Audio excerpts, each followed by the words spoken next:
भाईले आयो दादा भोला भंगिया पेलो भाईले अरे पूड़िया न खाले मिठाइया न खाले आयो दादा भोला भंगिया पेलो भाईले आयो दादा भोला भंगिया पेलो भाईले सोने के थाली में जवान परोसली सोने की थाली में जेवाना परोसली जेवान परोसली हो जेवान परोसली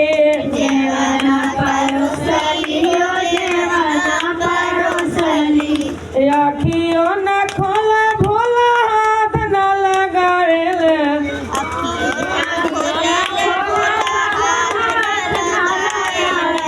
आखियों न खोला भोला हाथ न लगावेले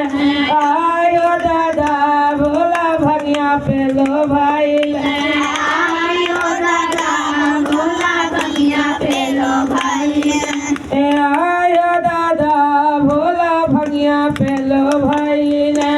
आयो दादा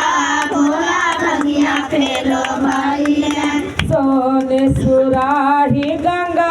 जल पानी हो सोने सुराही गंगा जल पानी सोने सुराही गंगा जल पानी हो सोने सुराही गंगा जल पानी अरे अपना ही जटावा से गंगा जी बहावेले आयो दादा